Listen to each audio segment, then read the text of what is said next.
Namaste, Madhukar ji. Good evening, sir. Good evening, ma'am. Mr. Madhukar has joined. Good evening, everyone. We'll start the event shortly. We'll wait for a couple of minutes for other participants to join. We are waiting for some more students to join. We will start in a moment. Meanwhile, A should I coup- share my presentation, ma'am? Sir, you may wait for a little while. I'll just Okay. let you know. Some of our students are still yet to join, so we are waiting for them. We will begin the event shortly. Good evening, teachers. A very good evening, everyone. We'll start the event now. On behalf of PHYTOMICS, the esteemed Society of the Department of Botany at Bhaskaracharya College of Applied Sciences, I, Dr. Parul Bhardwaj, would like to extend a warm welcome to our esteemed speaker for today, Mr. Madhukar Swayambhu, who's the co-developer of Vedic science-based indigenous technology for resurrection of native ecology of wetlands. Sir, thank you for gracing us with your presence, and we look forward to an enlightening and enriching session ahead. I would also like to Thank you. extend a hearty welcome to Dr. Sujata Bhardwaj, Head of the Botany Department, Professor N.S. Abbas, who's the convener of the event, and all esteemed faculty members and students who have joined us virtually today. Unfortunately, our Honorable Principal, Professor Avnish Mittal, is unable to join us as he's not well. However, he has sent his best wishes to all of us for the event. And again, Professor Pani could not join us. Professor Balram Pani, who is the Dean of Colleges, University of Delhi, he had some prior engagements. He has also sent his best wishes to all of us. Phytomics has organized this event to commemorate World Nature Conservation Day, which is celebrated each year on 28th July to highlight the importance of preserving our planet's natural resources. This day urges us to reflect on our relationship with nature and take steps towards a sustainable future. In a world facing the severe challenges of climate change, pollution, and biodiversity loss, World Nature Conservation Day stands as a hope and a powerful call to action. विश्व प्रकृति संरक्षण दिवस का लक्ष्य सिर्फ जागरूकता बढ़ाना नहीं है, बल्कि इसके माध्यम से वास्तविक कार्यवाही और प्रभावी बदलाव लाना भी है। यह दिन हमें प्रेरित करता है कि हम अपनी जिंदगी में हर दिन पर्यावरण के प्रति अधिक संवेदनशील और जिम्मेदार बने। अपने इसी अनुभव और ज्ञान से हमें प्रेरित करने आज हमारे विशेष अतिथि श्री मधुकर स्वयंभू हमारे साथ जुड़े हैं। I now request Dr. Sujata Bhardwaj, Head of the Botany Department, to extend a warm welcome to our guest by saying a few words. A very good afternoon to one and all present here. With immense pleasure and pride, I warmly welcome each of you on behalf of Team Phytomics of the Department of Botany, Bhaskaracharya College of Applied Sciences, University of Delhi. Today, as Parul was saying, today we celebrate a remarkable occasion, World Nature Conservation Day. And on this occasion, we explore the profound and very intriguing theme, how nature helps you nurture the economy. We are honored to have a distinguished lineup of guests who have generously graced this event with their presence. First, I'm privileged to welcome our esteemed speaker, Mr. Madhukar Swayambhu. As she was saying, we are really honored to have you with us. As a revered TEDx speaker and a luminary in water conservation, Mr. Madhukar's contributions have been inspirational. His insights and dedication to environmental sustainability are commendable, and we eagerly look forward to the wisdom he is going to impart today. Welcome, sir. Thank you, ma'am. We are deeply honored. Dr. Pani was going to be here. He just cancelled a minute back. He's saying he'll not be able to make it. So, but he's always been there. He's a dean of colleges, and his leadership and commitment to academic excellence and environmental stewardship serves as a guiding light for all of us. He has been our backbone throughout. Although our respected principal could not join us today for health reasons, we extend our heartfelt wishes for his speedy recovery. His unwavering support and vision has always been a pillar of strength for our endeavors, and his absence is deeply felt. I extend a heartfelt welcome to faculty members and academicians from all over the country who have joined us today. We are delighted to have researchers and professionals from various industries join us. Your presence here signifies the crucial intersection of academia and industry in driving sustainable development. Your collaborative efforts are instrumental in forging a greener and more prosperous future. Last but certainly not the least, I warmly welcome students from across the country that have joined up from different colleges and universities. Your enthusiasm and curiosity are the driving forces behind events like this. And that is one of the reasons we organize. Your interaction with such big luminaries is a part of growing forward. Your engagement in today's discussion will undoubtedly shape the future of conservation and sustainability. It also gives you an opportunity to interact with such people, which would otherwise be not possible. Okay, as we embark on this enlightening session, let us remember the nature's role in nurturing the economy is not just a topic for discussion, but a call to action. It is a reminder of the symbiotic relationship between our environment and our economic well-being. Today gives us the opportunity to delve into this intricate connection and explore how conservation efforts can lead to sustainable economic growth. Thank you all for being here. Let us embark on the journey of discovery, learning, and inspiration together. Welcome once again, and let us make this World Nature Conservation Day memorable and impactful. Thank you all, and it feels so good to have you with us. And we are sure we are going to thoroughly enjoy your session. I've seen so many of your videos, so it's good. Thank you so much for coming today. Thank you, ma'am, for your generous and welcoming words. Your address has provided a fitting start to today's proceedings. We are privileged to have the esteemed presence of Mr. Madhukar Swayambhu among us today as our distinguished guest. To honor our tradition, we would like to felicitate our esteemed guest with a potted plant through virtual means. Please allow me to share my screen. Yeah. Otherwise, you would have got a live plant. Yeah. Welcome. Looks like a bonsai of a banyan tree. Yes, we welcome you. Otherwise, next time when we meet, you'll get an actual one. Thank you. Moving on, may I now request Dr. Shikha Srivastava to introduce our speaker for the day. Over to you, ma'am. Thank you, Parul. Good evening and namaste to you. So, Mr. Madhukar is doing great job towards nature conservation, but a brief profile he has shared to me. I'm going to read about his achievements. Madhukar Swayambhu has been an IT communication network professional over 2 decades and turned researcher come environmentalist since 2011. He is ecologist, inventor, entrepreneur, biodiversity conservationist, a water hero, a TEDx speaker, and a recognized global top 3 author on water by Smart Water magazine. He has been representing Bharat in various international forums too. In last about a decade-long journey of this newfound love for environment, ecology, Indic scriptures, and Vedic sciences, new dimensions to the world has been explored during the course of which many articles got published in various water and environment magazines and various lectures too. Trainings at IITs, IISCs, Bengaluru, NIFTEM, Ford School of Management, School of Planning and Architecture, Delhi, NEERI, various state and central pollution control boards, as well as multiple national and international forums and trade associations, etc.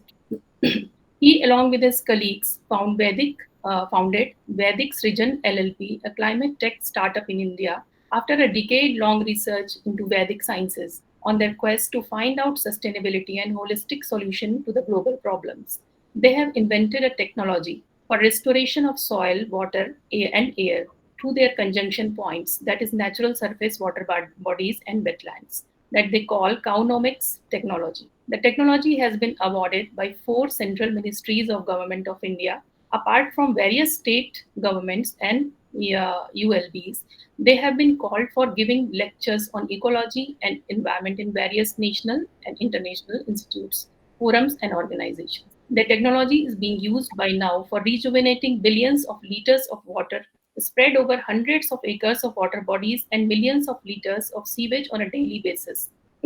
Spread across the breadth of the country, including states like Assam, West Bengal, Haryana, Punjab, Delhi, Uttar Pradesh, Madhya Pradesh, Gujarat, Chhattisgarh, and Telangana. The wetlands and water body restoration work in has set up the new standards for providing sustainable and suitable habitation for birds, bees, butterflies, and fishes, apart from helping in protection from flooding and improving the groundwater quality and aquifer recharge, apart from curbing air pollution levels, and all this is done in situ conditions without diverting or stopping any polluting drains or nalas. And he has been awarded with several recognized awards. So, with this brief note, I invite Madhukar Swayambhu present. And now, before that, I ask Dr. Parul to announce the announcement. Thank you, ma'am. Thank you for the lovely introduction. Before we proceed with the much anticipated talk of the day, may I kindly request everyone to switch on their cameras for a group photograph so that we can remember this moment. Please, all the participants should switch on their cameras. Please, everyone smile for the camera. We'll take a group photograph. I think it's enough. Thank you. Thank you, everyone. We will now commence with the lecture for the day titled How Nature Helps You Nurture the Economy by Mr. Madhukar Swayambhu. I would request the audience to mute their microphones to minimize distractions. In order to make this event more interactive and insightful, the audience members are requested to type their questions in the chat box, which will be answered at the end of the talk. Without further ado, I invite Mr. Madhukar to enlighten us with his findings. Over to you, sir. Thank you. Thank you, ma'am. Let me just share my screen if I have the permission. Can you see the presentation, ma'am? Yes, sir. It is. Yes. And is the slide changing? Yes. Yes. Okay. So with your permission, should I begin? Because a lot has already been talked about me, and introduction was elaborate, and I don't think I deserve this kind of elaborate introduction. But yes, whatever I'm doing in my own small way, uh, I would love to take everybody's focus towards nature and nature conservation through this platform, and I'm thankful for all of you for giving me this platform, and Bhaskaracharya School of Applied Sciences, College of Applied Sciences, and Delhi University for giving me this platform to talk about what I am very, very passionate about. That is the natural conservation, and what could be a better occasion than the World Nature Conservation Day. So, with that small brief, I would like to start my presentation. And as all of you can see the slide in front of your screen, the basic question that we would like to address in this entire session is: are ecology and economy against each other, or there is a way that they both of them can go hand in hand? So if we go back to the brief history of economy, I mean, ecology existed way before economy, because economy is a man-made ecosystem. And where did the economy come in from? We'll cover all those aspects in the course of this presentation. So let's look at the basic fabric of economy. The economy revolves around food and agriculture and allied sectors. I mean, all related to food production. Then we have the human economy, which is human health, wellness, medicine, entertainment, information technology, and then we have kind of one particular portion of entertainment, which is travel, transport, and tourism. Again, transport is slightly different from entertainment, because transport could be transport of your goods, transport of services, transport of people. I mean, it's not that every time you are traveling only for tourism purpose, you're also traveling for business purpose. And then comes engineering and education, which is also I mean, today it is a part of economy. In ancient India, medicine, healthcare, and education was not monetized. So these were free of charge services for all the citizens all across, right? But today they are also contributing a lot. I mean, they are very robust economic ecosystem. Then we have power, which is the energy sector. Power is also kind of muscle power. So you have defense, then you have real estate, and then you have stock market. So these are all smaller components of the power sector. So these are the key ingredients of the human economy that we have built up. Always remember, economy is nothing natural at all. Economy is a completely man-made concept, right? Like wealth and waste are man-made concepts, and there is nothing natural about wealth or waste. Nature has none of them. There is nothing in nature which is called wealth. There is nothing in nature which is called waste. Nature is cyclic, right? So waste for one organism is wealth for another organism. So that is why nature does not have any concept of wealth or waste. Everything is wealth for somebody, everything is waste for somebody, right? In fact, if you want to define waste, the best definition is, I got it from Vinay Bhai, who is the head of permaculture in Art of Living. He said waste is a wealth lying at a wrong place. So if you change the place where it belongs to, it will become wealth. If it is lying at a wrong place, it is waste. So let's understand a bit more about human economy. We are on a self-destructing path. How? Because whatever food we need, all human beings, whatever food they need is best when it is 100% natural. But are we leaving it natural? Answer is no. 1963, we introduced the green revolution, the concepts of green revolution in Bharat, and that was the introduction of chemical based farming to the country, right? 1968 or 69, we introduced white revolution, which was again an intermittent intervention into the dairy sector, right? Yes, we have become world number one milk producer today, but there are a lot of associated intervention to, I mean, for anything there is a price to pay. Coming on to the agriculture, today we have chemicals in our food chain. Coming on to the agri or fishery or poultry or dairy sector, we have got antibiotics in our food, right? And resultant is too much of antibiotics into the animal farms leads to a new kind of a problem, which is called AMR, antimicrobial resistance. So the best food should have been 100% natural food, but because of our interventions, there is a change into the ingredients of the food into our food chain, right? Second is coming on to the health sector.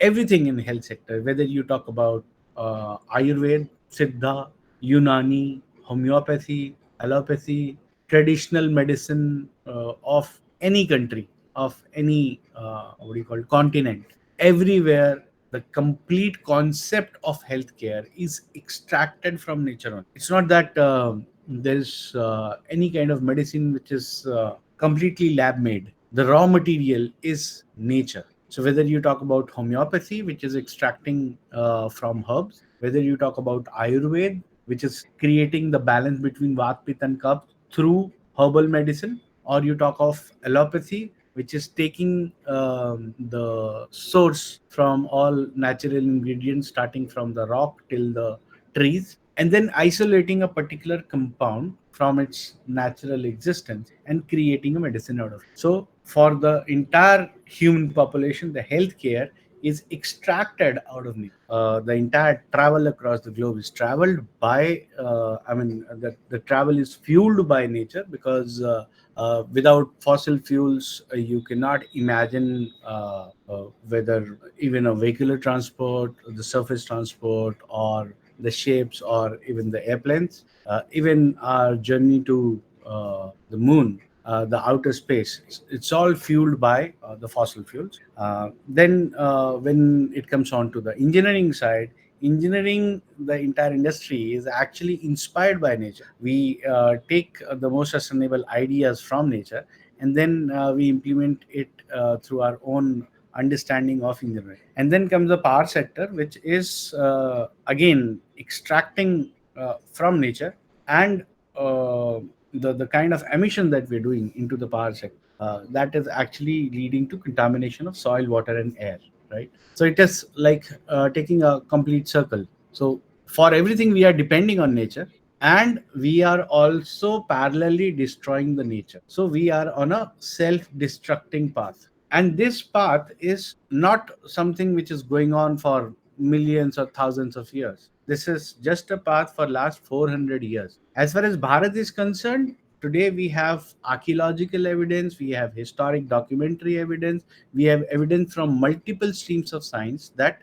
the civilization on the Indian peninsula, the human civilization, is there for at least 25,000 years, right? Though there are different streams which suggest that minimum 80,000 years we've been there, but from all streams of science, the 25,000 years is the bare minimum that can be established. We never had this kind of a sustainability crisis in all those 25,000 years. So why is it happening now? Because the concept that ecology and economy are loggerheads with each other. That is why the path is self-destructing. So in fact, my TED talk was all about constructive and destructive developments, right? So we'll explore all those aspects and the learnings that we have earned in last about 12 years, starting from 2011 till 2024. That is what I'm going to discuss in the upcoming slide. So lesson number one that we have learned from nature is we don't have to protect nature for the sake of conserving the nature. We have to protect the nature only to protect life, our lives, the human race, any kind of life form on the planet, because all life forms are depending on soil, water, and air ultimately. So the more we pollute these three, the more we are threatening our own existence, right? Because the entire plant kingdom is dependent on soil, water, and air. Plants are on the vertex of nitrogen cycle and carbon cycle. They have got the roots in the soil and leaves in the air, right? So they are linking, in a way, they are linking air and soil, and they need a lot of water to grow. See, you would have come across a lot of tree plantation, right? That's a wrong term altogether. Nobody plants a tree. We only plant saplings, which need a lot of water to grow into trees, right? So there are so many campaigns on tree plantation, but ultimately what they are planting are saplings. Now, these saplings can only grow into trees when you have provision for water. I mean, just about 2 or 3 months back, we had a presentation in highway authorities, and we were only talking about the concept that you want the green highways. For that, you will have to first create the blue infrastructure. Without blue, green cannot happen. So without conserving water, without provisioning for water, whatever plantation you do, you'll consistently be doing the same plantation in the same area again and again, because the saplings won't be able to survive the next year, right? So soil, water, and air, all three of them are linked together for the plant kingdom to grow and dwell.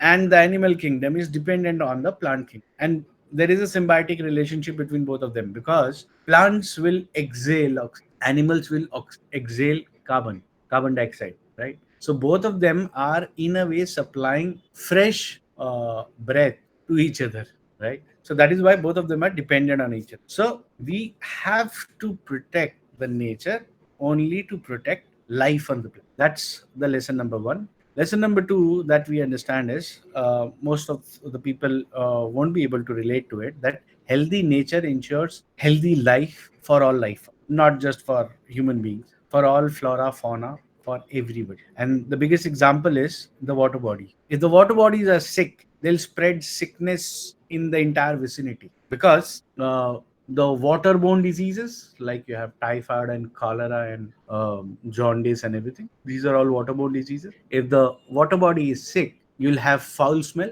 So hydrogen sulfide is emanating out of the water body. How? Because the aerobic system, the aerobic digestion system of the water body ceases to exist because of nutrient overload, the heavy pollution that we are adding to the water, whether it is solid municipal solid waste, or whether it is wastewater, whether it is industrial effluent, runoff water, storm water. Any kind of wastewater that we are adding to the water body is carrying in a lot of nutrient overload. These are all the solid particles in the water, right? So when they add to the water on a regular basis, they are adding to the viscosity of water. When the viscosity is high, the transparency is compromised. When the transparency is compromised, the sunlight will not penetrate. When the sunlight will not penetrate, the natural oxygen production mechanism of the water body, which was the autotrophic single-celled organism who are doing photosynthesis, in which the byproduct is oxygen release, which was the key cause of high dissolved oxygen within the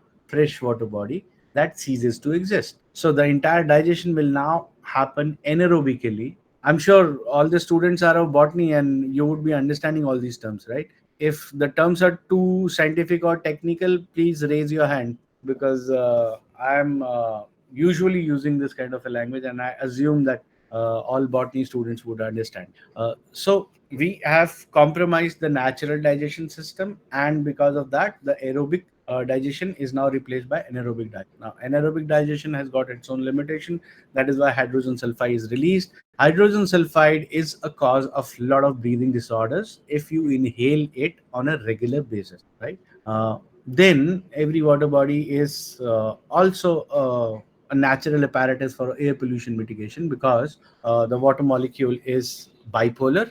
On top, it is negatively charged, and all the air pollution, which is the particulate matter in air, which are freely floating solid particles in air, they are positively charged to a large extent, and they naturally get attracted to the top surface of the water body, which is a negatively charged surface. So negatively charged surface will attract the positively charged particles. They land onto the water, they'll get wet, they'll become heavier than water, and they'll sink in. So if the water body is polluted, it is not just a reason for creation of water and vector-borne diseases. It is also a reason for air pollution-borne disease, right? If the water body is sick, it will spread sickness all around. So if we keep our natural resources in a healthy state, they'll spread health all around. Why they spread health around, all around is because if your air is cleaner, if your air is fresh, if your water is fresh, if your soil is healthy, obviously you'll have a lot of impact on the vicinity. Like every healthy water body is a heat sink. Every healthy water body is a carbon sink. So whatever emission problems we have across the globe, they are all because the water bodies are contaminated, which was supposed to be the carbon sink. Moving on to the lesson number 3, we just have 5 lessons to learn. That is what I've summarized the presentation. So 1 and 2 I've already explained. Moving on to the lesson number 3, which is healthy ecology makes economy recession. Now, this is slightly tough to understand for the botany students, but the economics students would definitely relate to it. So let me just give you one example. One of the biggest example that we have in front of our eyes that we have never considered thinking about is the modern day construction work versus the old forts and temples in Bharat. So modern day construction, if you look at it, what is the longevity of the construction? Maximum 75 to 100 to maximum 150 years, not beyond that. After that, the municipal corporation or the urban local body will put a board on the construction that it is dangerous to stand below this particular construction, whether it is a bridge or whether it is a building, anything. Normally people deconstruct it and then reconstruct the way things are happening in Mumbai. All the old constructions are being replaced with new construction. So the builder lobby goes and buys the old construction building, and then they reconstruct it, and then they sell flats or commercial plots, right? So 150 or let's say 200 years max, right? And what is the minimum age of the forts that we have in Bharat? All across, anywhere, whatever fort you have, these forts are minimum 500 years old. In fact, we are working on one of the project in Odisha in Katak, wherein the fort is 1200 years old. So how did they survive this test of time, which modern construction is unable to survive? Modern construction is primarily bricks, cement, and your construction material all put together, and they create a multi-story structure. The way we used to build structures, the way our all forts are constructed is there is a stone wall, then there is some filling material, and then there is a stone wall again. So what is this filling material and why was it created? Okay, let's first understand why are the modern construction not surviving. It is basically because of the seasonal cycle that we have. So first we have winters, and then it will migrate to summers. After summers we'll have monsoon, and after monsoon we'll have winters again, right? Now in summers all moisture will be dried out. Okay, so all moisture will be evaporated from all buildings and land surface and everywhere, right? And then we will receive monsoon, which will wet this completely dried structures with a lot of fresh water, right? So what will happen? The water will seep in through whatever pores, right? And then we will have winters. Now what happens in winters? Everything freezes, right? When everything freezes, everything contracts for all substances on the planet except for water. Water is something that will expand when frozen, which is against the laws of physics, but water has got its own laws, right? So when it will expand, I mean, let me just give you an example. Ice floats on water. Ice is the solid form, the frozen form, which should have been contracted, but it is floating on water because it is lighter than water, which means the water has expanded when frozen, right? Now the same water which has seeped into the building, into the construction, when it expands, this crack will get expanded, right? Then again we will have summers after winters, and entire moisture will be evaporated, refilled by the monsoon water, and again it will expand. So over a period of time, every crack which is created into a modern construction will keep getting deepened, and eventually the crack will be so deep that the entire structure will actually become weak enough to fall down. Okay. Now, what happens in case of our age-old construction? The two walls are filled with a lot of dried curd, pulses, and tuna, calcium carbonate, right? And then it is covered between the two walls and forgotten, right? Now, the same process will happen with the old construction also. The crack will get generated, it will keep deepening, and finally it will reach to this fill up material. The moment it reaches the fill up material, the water supplied through the crack will activate, resurrect the dried bacillus bacteria, right? It will use the protein, which is the plant, the pulses which are grinded and put together are basically plant protein, and tuna, which is the calcium carbonate, can be utilized. The plant protein and the calcium carbonate will be utilized by the bacillus bacteria, and the entire gap will be refilled. So in every monsoon, while the modern construction is getting weaker, the age-old construction, which is built in absolute harmony with the nature, understanding the seasonal cycle, will actually get strengthened with every monsoon, because the bacillus is creating a rock. It is refilling that crack using calcium carbonate and plant protein. Okay, so ecology can actually be in absolute harmony with economy, because this fort which was constructed was actually an economic activity, right? Done for fortifying the kingdom, right? Which was standing on the bricks of a robust economy. Okay, so the more eco-friendly we go, the more robust economy we can build. So that was the lesson number 3. Let me just move on to lesson number 4, which is let the jungle be the jungle and take out your economy, right? Now all these terms would be very friendly to all the botany students. They're unicellular beings who are autotrophic in nature, aerobic in nature, and they are contributing towards strengthening the plant kingdom, which is immobile,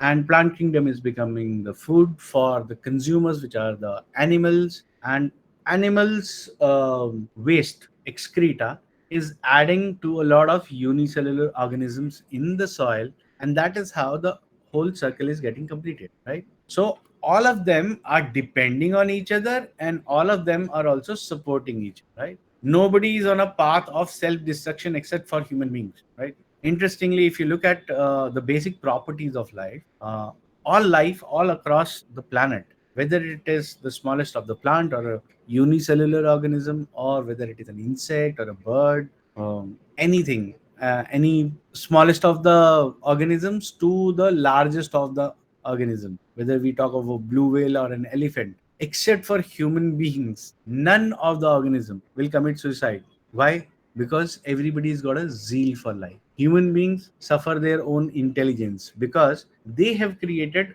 economics. Now they are so hell-bent on the economics that in lack of a livelihood, they start feeling frustrated. The zeal of life itself gets compromised, which happens only in case of human beings, because the development, the so-called development, is not constructive. It is destructive development. Any development can be constructive only when it is contributing towards the sustainability of the planet and all the life forms. That ways, your economy will also be recession free. And how it works is, if you look at our own history, Bharat has traditionally been called, you must have heard about it in history, Bharat Sone ki Chidiya tha. Now, why was Bharat Sone ki Chidiya? How much of the gold mines do we have in India? If you look at it from the perspective of the global gold mine versus the gold mines in India, we are just at 2%. Then how did we become Sone ki Chidiya?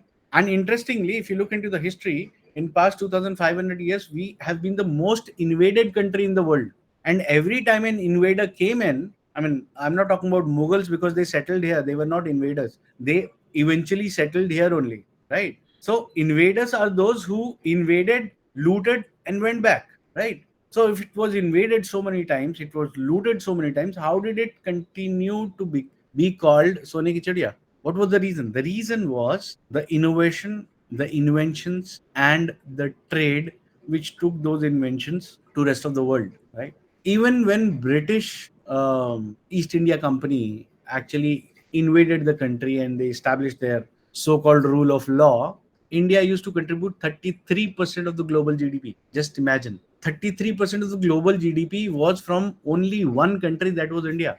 And when they left in 1947, India was at 1.2% of the global GDP. So did they actually develop us, or did they actually looted us, right? So we were invaded and still we rebuilt our economy, because the economy was completely based on absolute harmony with the nature. We were inventing, we were innovating, and we were exporting. In fact, there are 12 different streams of science which have proven that agriculture, which is the basics of human economy, was invented in India. So why we developed agriculture was only because we had cracked the code of sustainability. And that code is, let the jungle be the jungle and take out your economy out of the jungle, right? So if the trees are there, I mean, if you are aware of the concept of permaculture, an agriculture which is done on a permanent basis, right? You keep taking out crop after crop and you leave the plants as it is. So that is what the concept is. Let the jungle be the jungle and keep taking out your economy on a regular basis, right? If you have gone through that a scheme of Government of India to promote non-timber products from the forest. What are these non-timber products from the forest? So these are the basic economic ideas of the aboriginals of the jungle. Those people who are tribals, who are staying in the jungle, respecting the jungle as the food giver, and taking out the food out of it without disturbing the jungle at all, right? So that is what is the lesson number 4 that we have learned. Moving on to the lesson number 5, which is understanding the ecosystem. And one of the good examples which is there on your slide in front of your screen is basically the water bodies, right?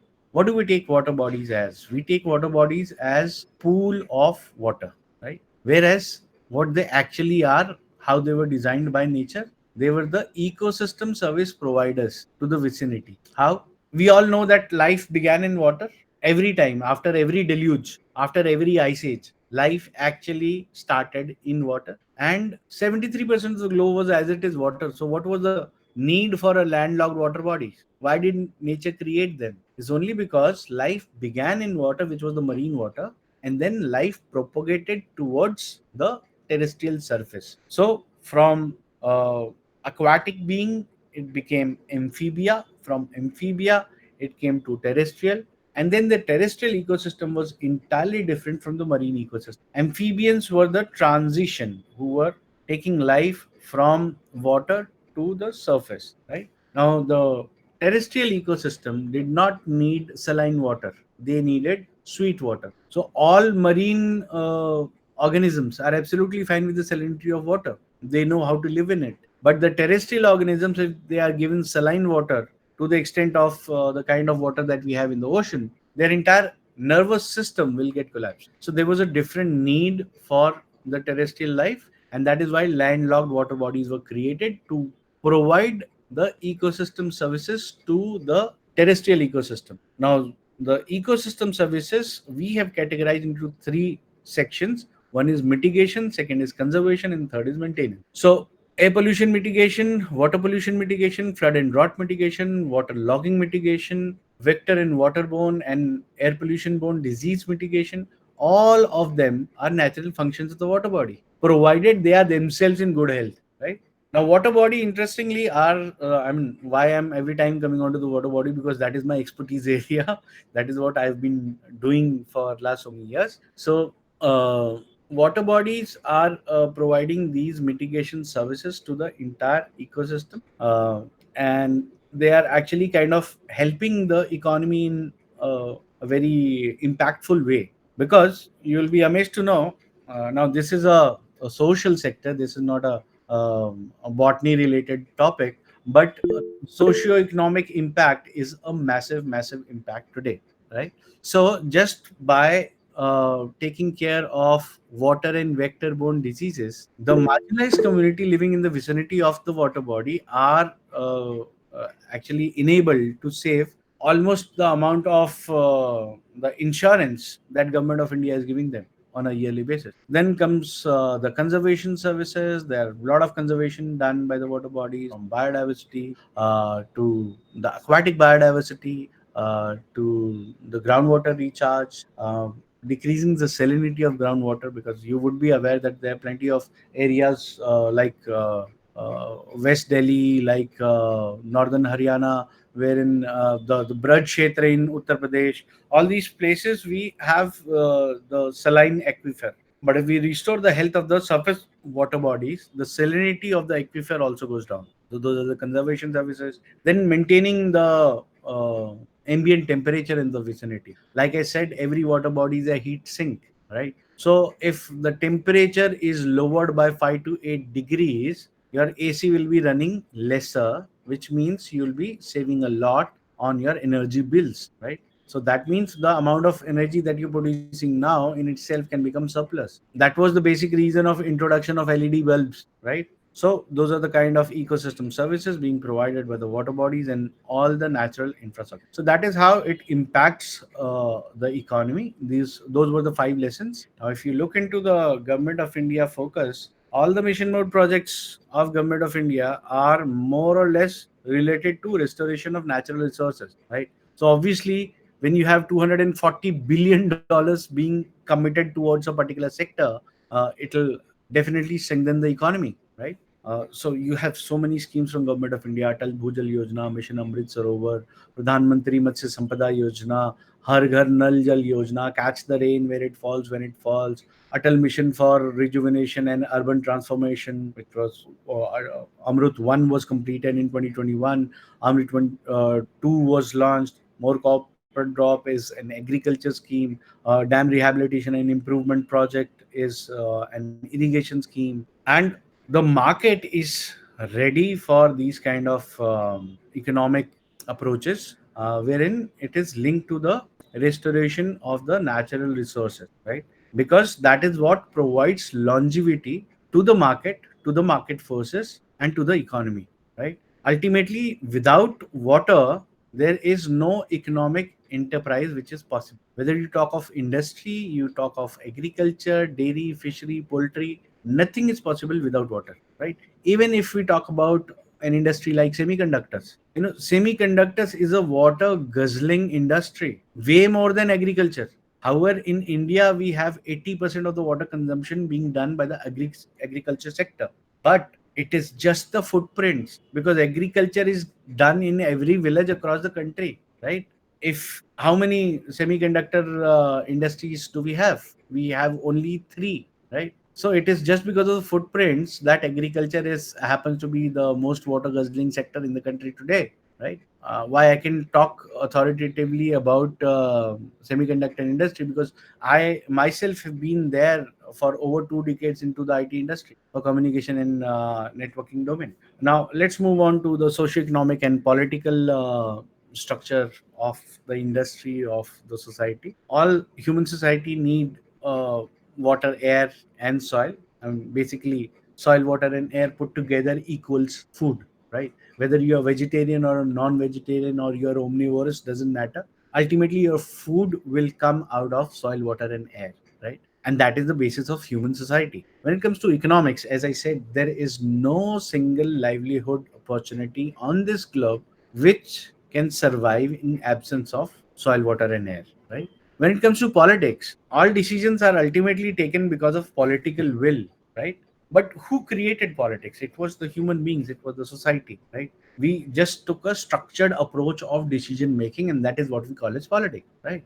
India is the mother of democracy. We had a democratic setup in as old as 320 before Christ. If you've heard of a republic called Vaishali, people used to vote in 320 BC and they used to form a government. So ultimately, politics is all about, when it comes to democracy, politics is all about people welfare, and people will only give votes to their respective or favorite politician when they have adequate amount of food, then they have adequate amount of water and the healthcare facility, right? Add education to it for more elevated society. So everything put together is only coming out of soil, water, and air, which are the natural resources. And if the natural resources are in good health, obviously your economy will be recession. So keeping our natural resources in healthy condition is the primary objective. The moment we do that, the economy will naturally go recession free, because economy is ultimately an outcome of ecology only. So there are n number of examples. I can continue to talk on the subject for next 2 days, but we have a limitation of time. So I would like to end my presentation here, and would like to invite everybody's questions. My contact details are there on your slide. So if anybody would like to discuss any of these subjects further, you can contact Dr. Shikha, and you can give all your questions during the event or post the event, doesn't matter. You can give all your queries, and I'll be happy to answer all of them if they reach me. So thanks a lot, Thank ma'am. you, sir. A Thank you, sir. wonderful session. And if there are any questions, I would love. Thank you, sir. Thank you for a very captivating and interesting talk. We've received an overwhelming number of questions. I'll take up a few because of time constraint. The first question is that as we are proceeding with technology and innovation at such a high pace, how can we use technology for the conservation purpose of natural resources? See, technology, in case if you're talking about technology as in the IT sector, the artificial intelligence and virtual reality and augmented reality, if you're talking about that as a technology, as you get into the nomenclature, the broad nomenclature that we have for the industry is IT, information technology, right? So all those CCTV surveillance and artificial intelligence, or the AI interface, or your augmented reality or virtual reality, all that is only meant for collection of data. Now, how do you process that data will actually define whether you are going in the direction of a boon or a bane, right? When it comes to natural resource restoration, technology can only give you data, right? But how do you utilize that data? Like if you look at us, I mean, we developed a technology, we invented a technology which is completely on restoration of the natural resources, right?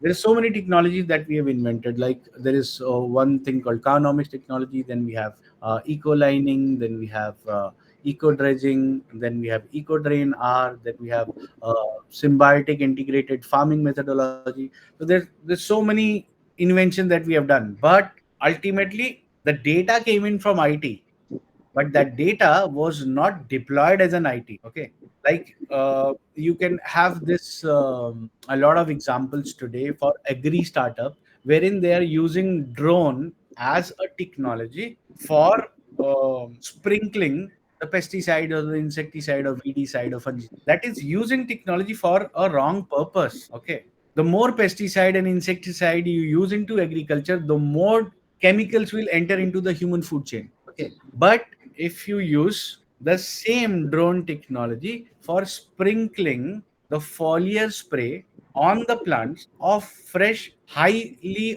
oxygenated water, that will add to the plant immunity and build a robust plant. So your crop will go disease, pest, and weather resilient. Okay, so there are always, I mean, the technology is a two-sided sword. Now, which way you're using it will decide whether you're using it for an eye wash or whether you're using it for sustainability.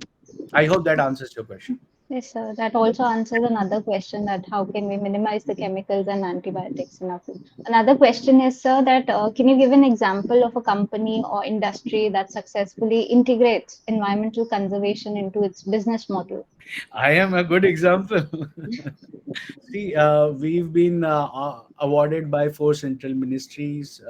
We've represented Bharat in Slush Helsinki Finland last year, which is a global startup summit. We represented the country in COP28 in Dubai last year. We were selected by Niti Aayog to represent the country in Startup Shikha 20, which was under aegis of G20, right? So we have been and we registered the LLP just in 2021, right? So every year we're growing at the rate of 10 times per annum. So we ourselves are a good example of how we can integrate restoration of natural resources as a part of business, because that is the only business which is profit to everybody, profit to the government, profit to the implementation agency, profit to the people living in the vicinity, all flora, fauna, everything, and everybody is profited. Sir, on like similar lines, how do changing consumer preferences towards eco-friendly products impact business and their economic strategy? See, it's not like you have to change the consumer behavior. Basically, if it's a human psychology, it's a human behavior, that if you are aware that this is a of wastage, right, you will naturally move away from there, right? So if you remember, I mean, obviously the students cannot remember. I'm sure the professors would be able to remember. In 70s and 80s, we used to have Colgate ad that, and there was a Pahalwan who was doing exercises, and then this Akashwani comes in, Pahalwan ji, शरीर के लिए दूध बादाम and exercise and दांतों के लिए कोयला. And today the same company Colgate is giving an ad wherein Kareena Kapoor comes in and she says, "आपके toothpaste में charcoal है," right? So it is taking the full circle. So if you want consumer to believe on a marketing gimmick, that's the way they have been doing for last about 50 odd years. But the moment they come to know that this is a natural product, right, they will definitely latch onto it. So like FSSAI is doing a lot of consumer awareness program, updating the consumers that how to differentiate between sugar-based honey product in the market and the real honey. Okay, because real honey has got no expiry date at all. You know, into the excavations of the pyramids in Egypt, they found 5,000 years old honey which was absolutely fine and consumable condition. Okay, so if the product is natural, the longevity is ensured, the taste will remain intact. So as far as the consumers are concerned, they just need an option. You give them an option, they will definitely latch on to a good quality product. So you don't have to change the consumer behavior, you just have to give them an option of a healthy and a natural product. They'll naturally get aligned with the right quality of the product. I hope that answers the question, ma'am. Yes, thank you. And now I think we'll take up a little biologically heavy questions. So there's a question that how can we make sure that all plantations successfully grow into trees? Okay. And I'll add the other question as well that, you know, you've worked with wetlands and wetlands are known to be complex ecosystems. So what are the challenges to re-establish original hydrological patterns, or like, can we actually re-establish original hydrological patterns? So as far as you're ensuring that the sapling grow into the trees is concerned, you just have to provision for a little safeguard that you always, anyways, in all plantation drive it is done. And second is you provision for adequate amount of water to be supplied, because saplings need a lot of water to grow into trees. So that's the simple answer to the first question. The second question is, yes, wetland ecosystem is complex, but it is not that complex that it cannot be re-established. We've re-established it at plenty of places. More than 40 projects have already been delivered successfully, and at any point in time for last about 1.5 years, at any point in time there are at least 20 plus projects which are always ongoing, right? So if you want to understand how do you reinstate the wetland ecosystem, for any problem to be solved, the first thumb rule is to get into the grassroots of the problem. Till the time you have not reached the grassroots of the problem, you cannot eradicate the problem for sure. So how does wetland ecosystem get threatened? That is what you need to understand. And if that is the subject of my expertise, if I have to talk about it, it will take a longish time. And if I minimize it to freeze into the boundaries of time for the session, you won't be able to understand it. So better that you write in the question, and I'll send you a written reply, because it will run into a few pages, right? So you'll have to understand, why do we use water for cleaning anything? Why don't we use any other liquid, right? You would have seen that the car engine is washed by diesel. That means diesel can clean, but why don't we wash our clothes in diesel, right? And the answer is, there are plenty of dry cleaners who are using diesel and petrol, right? But that is not a regular practice all across the globe. Why we use diesel and petrol? It is only because it is volatile liquid. It will evaporate, right? And why we use water? It is only because the sheer structure of the water molecule is bipolar.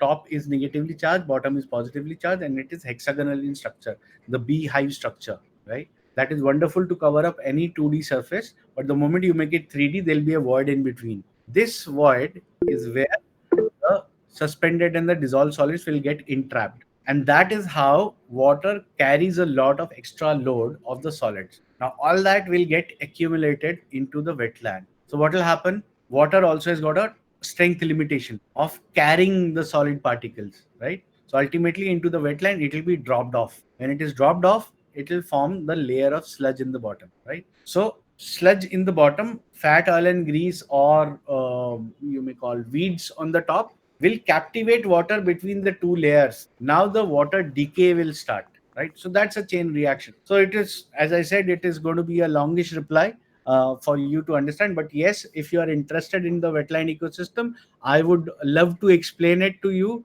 so that I have more people on my side. Thank you, sir, for the answer. We'll definitely write to you.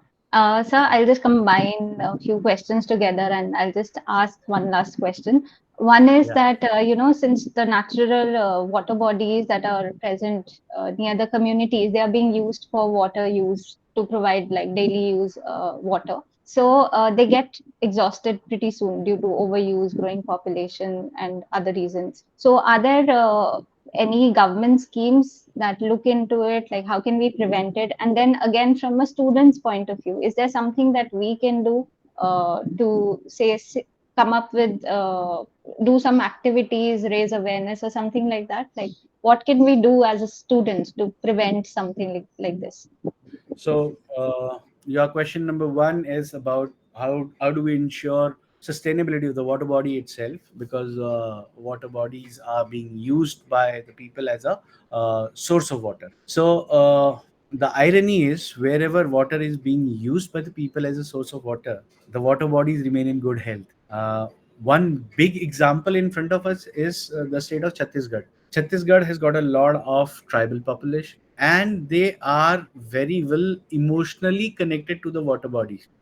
So they ensure the upkeeping of the water bodies. They ensure that nobody meddles with the aquatic ecology, right? So if the water bodies are not neglected, water bodies are perennial. If the water bodies are neglected, like in Delhi, nobody's got anything to do with the water bodies, right? You will be astonished to know that the city of Delhi on papers has got 1024 water bodies. Why I'm telling you this is because National Green Tribunal asked this question to the government of Delhi, that how many water bodies do you have, right?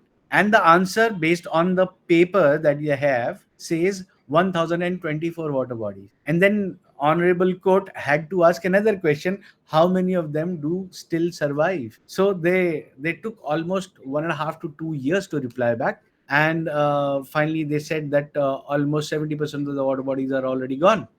They've been encroached, right? So as long as you care for them, they care for you. When you stop caring for them, obviously the perenniality of the water body gets compromised, right? Coming on to the second part of the question, what is government of India doing? So government of India, as you would have seen one of the slides in my presentation, there were a lot of schemes from government of India, which is like Atal Mission for Rejuvenation and Urban Transformation, Amrut 2.0, which is all about restoring the water bodies. Mission Amrit Sarovar, you would have heard into that हमारे PM साहब एक जो programme करते हैं हर Sunday को, I am just forgetting the name, मन की बात, Man Ki Baat, you would have heard that time and again, Mr. Prime Minister has mentioned about Amrit Sarovar. Now, what is that Amrit Sarovar? That is a Government of India scheme. That scheme says that every district of India must have bare minimum 75 water bodies which are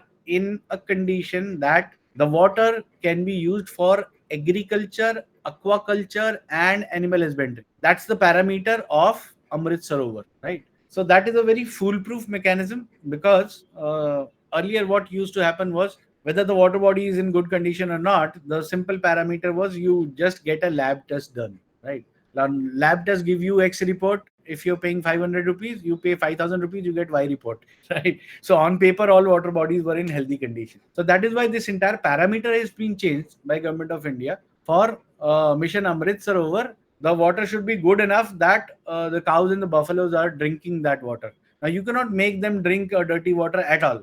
So that is what Government of India is doing. Then there is Pradhan Mantri Matsya Sampada Yojana, which is all about restoring the water bodies for the purpose of fisheries. So you cannot do fish rearing in a polluted water body. Fishes can survive only in a healthy and fresh water.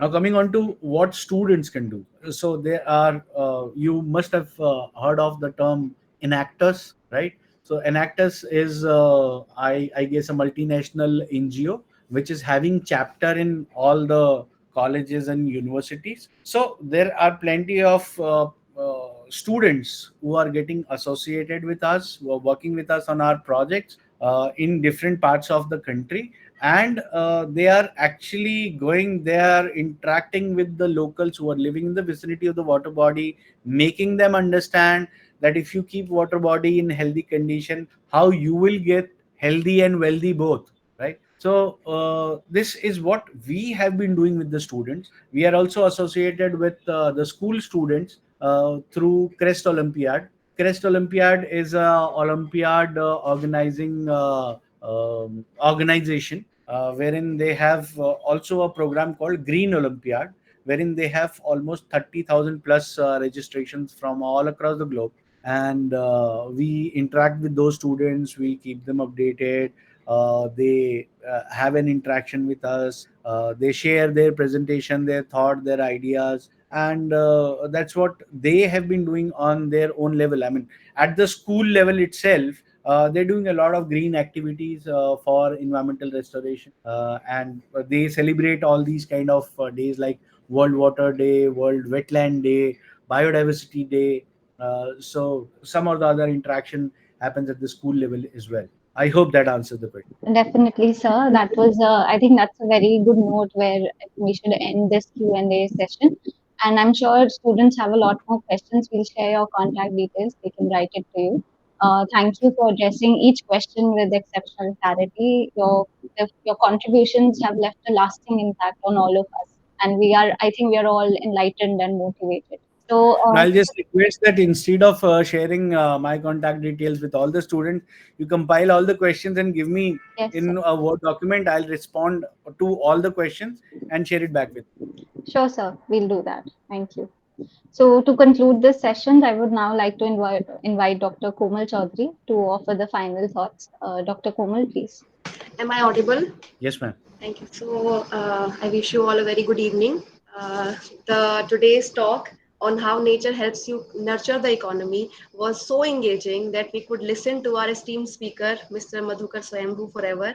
But as they say, all good things must come to an end so that new beginnings can take place. So on this World Nature Conservation Day, this talk was no less than an eye-opener, and it encourages us to take steps towards conserving our natural resources. It is all the more important in current scenario where the change in global climate is so evident that conserving the nature is a synonym to conserve ourselves. The talk highlighted several crucial points, including the connection between waste and wealth. Sir, your words rightly pointed out that we need to protect the nature to protect the life itself, and for that, water, soil, and air are crucial. The 5 important lessons that you shared with us today are going to be the torch bearers for many of the listeners of the talk. The statement that nature's health should also be taken care of, just like human beings. Nature's sickness, spread sickness all around, is what we have been witnessing all over around us. How harmony with nature can lead to increased shelf life of our age-old monuments was truly mind-boggling, sir. If we, the next point in the talk, if we let the jungle be a jungle, which literally means geo or ginedo, was most of the problems would vanish if we let the jungle be a jungle. And it was also very comforting to know that the Indian government is taking numerous steps to protect the nature. Sir, your tremendous work on restoration of the numerous water bodies and the wetlands is inspiring as well as encouraging, and it perfectly resonates with the theme of World Nature Conservation Day for this year, which is connecting people and plants, exploring digital innovation in wildlife conservation. Conservation is a collective effort, and we should all remember that nature is a legacy that must be cherished. So let us all vow to protect and conserve this legacy that sustain us all. Thank you all for joining us today. Thank you, Dr. Komal. I would now like to invite Dr. Garima to express our gratitude and conclude the proceedings with a vote of thanks. A very good evening to everyone. Gratitude is such a prayer that cannot be seen or touched. It must be felt by heart. I feel honored and privileged to get the opportunity to propose a vote of thanks on behalf of Department of Botany, Bhaskaracharya College of Applied Science. First and foremost, I extend sincere gratitude towards our Chief Patron, Dean of Colleges, University of Delhi, Professor Balram Pani, for his perpetual support in all endeavors of Department of Botany, DCAS. We are eternally grateful to our principal, Professor Avnish Mittal, for his enthusiastic support, guidance, and inspiration in enriching the event. Next, I would like to thank the conveners of the event, Dr. Sujata Bhardwaj, teacher in charge of the Botany Department, and Professor N.S. Abbas for leading and inspiring us in working towards the goal of organizing the interactive session to celebrate the World Nature Conservation Day. I would like to thank coordinator of the event, Dr. Shikha Srivastava, for organizing this wonderful event. My heart fills with loads of gratitude and respect for our guest speaker, Mr. Madhukar Swayambhu, for not only sparing his invaluable time for the interactive session, but also for enlightening us with his commendable talk about how nature helps us to nurture the economy. And he very patiently answered all the questions in detail. Sir, thank you very much for that. Your talk highlighted the importance of nature conservation by explaining the basic fabric of economy, anthropogenic destruction of nature, and provided us with important insights about the importance of ecosystem services and inspired our students and participants to protect the nature, to protect the life. We are sure our students and participants felt inspired and motivated by your talk to pursue ecosystem restoration practices and make efforts towards nature conservation in the future. I express deepest sense of appreciation for Dr. Parul for her efforts in ensuring seamless execution of the interactive session. This vote of thanks would be largely incomplete without expressing my gratitude for the faculty members, Dr. Salam Sonia Devi, Dr. Komal, Dr. Archana, and Dr. Krati for their continuous efforts in making this event a success. I want to express our gratitude to our students and other participants for your time, attention, and enthusiasm throughout the interactive session. Your presence has made this event truly meaningful and impactful. Last but definitely not the least, a heartfelt thanks to all who have worked behind the scenes to make this event successful. Thank you again, all of you. Have a nice evening. Thank you, Dr. Garima. Thank you, everyone, for your active participation. We've delved into some really compelling topics, and I trust that the discussions have been as insightful and thought-provoking for you as they've been for me. So, as we wrap up, we would appreciate your feedback to ensure we continue improving our events. Please take a few moments to fill out the feedback form available on Brahma, as well as through the link that is provided in the chat box. Your thoughts and suggestions are immensely valuable to us. Thank you again, once again, for your time and participation. Wishing you all a wonderful day ahead. Thank you. Thank you. Thanks a lot for giving me this opportunity, and thanks for all the students who joined in and raised very pertinent questions. It was really wonderful. I enjoyed the session and would love to answer all your queries and questions even after the event. Thank you, ma'am. Thank you. Thank you. Thank you so much for spending your time. Thank you.